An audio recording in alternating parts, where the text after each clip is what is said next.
Remember the smell of Play-Doh? That weirdly nostalgic mix of salty flour, artificial vanilla, and something kind of plasticky? What if I told you that smell had an origin story, and it involves coal soot, wallpaper, and the 1950s rise of creative play? Buckle up, because the story of Play-Doh is weirder and squishier than you may think. Before kids were squishing it into pretend pancakes, Play-Doh was actually a cleaning product. In the 1930s and 40s, homes were heated by coal. Soot built up on everything, especially wallpaper. Wallpaper back then wasn't vinyl coated or washable like today's versions. It was often made from delicate paper or fabric-based materials and adhered to the wall with glue or paste that could break down with moisture. The surface might have decorative printed inks, dyes, or even hand-painted flourishes. It wasn't designed for scrubbing. In fact, even damp cloths could smudge or tear it. People tried all kinds of cleaning methods to tackle the soot. Soap and water, which was a bad idea because it warped the paper. Dry brushing, which often smeared the soot. Even breadcrumbs, or rolled up slices of white bread pressed into the wall to lift off dirt.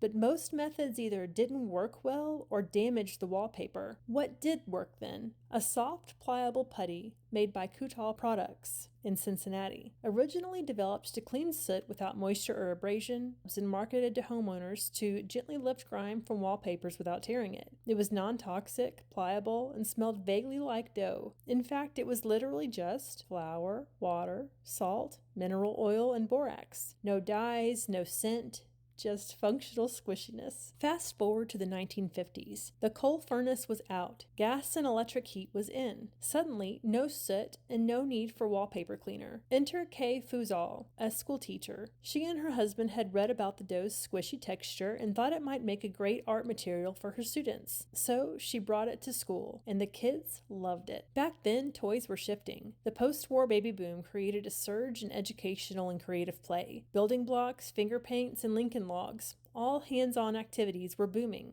The idea of toys helping brain development had become mainstream. Play-Doh slid right into the cultural shift. So they added dye, a pleasant scent, and rebranded it. In 1956, Play-Doh launched as a toy, and by 1957 it was on Captain Kangaroo, Ding Dong School, and Romper Room, the kids' shows of the times. Sales exploded. So why did this simple putty skyrocket in popularity? Because it tapped into something new, creative freedom. Before Play-Doh, kids' toys were often rigid or role-based. Model trains, dolls, toy soldiers, and miniatures were encouraging imitations of adult roles. These toys were popular throughout the 1930s and 40s, especially during wartime, when play often mirrored the seriousness of the world around them. But after World War II, something began to shift. Educators and psychologists like Jean Piaget emphasized that play was not just a way to pass time, but a vital part of childhood brain development. Piaget proposed that imaginative and sensory play helped kids understand abstract thinking, problem solving, and social interaction. Magazines, radio shows, teachers' conferences, and even educational reform movements began spreading this idea that unstructured creative play was the future of learning. Toy companies took note. Suddenly, the best toys weren't the ones that gave you the most realistic dollhouse, they were the ones that gave you the power to create your own world. What else was booming in these creative ways? Well, there were finger paints and clay that became class staples. Tinker Toys and erector sets encouraged kids to build and engineer. Light bright spirographs offered colorful outlets for self-expression. Even Lego, founded earlier in Denmark, began gaining traction in the US for its open-ended play style. Play-Doh was in the middle of this transformation. It didn't just fit in the creative play trend, it embodied it. It didn't tell kids what to make, it handed them a tub of possibility. And Play-Doh didn't just evolve in how it was used. It passed through some big-name hands too. First, it launched under Rainbow Crafts in 1956. Then it was scooped up by General Mills in the 70s. Later, it rolled into the toy division of the Tonka Corporation. Eventually, Hasbro stepped in and took full ownership in 1991, and they've been the squishy overlords ever since. Each handoff came with updates. New sets, new colors, better packaging, but the heart of the toy stayed the same. Pure, creative squish. As this cultural embrace of creativity exploded, Play-Doh became more than just a toy. It became a sensory experience. The smell? It's iconic, and it wasn't an accident.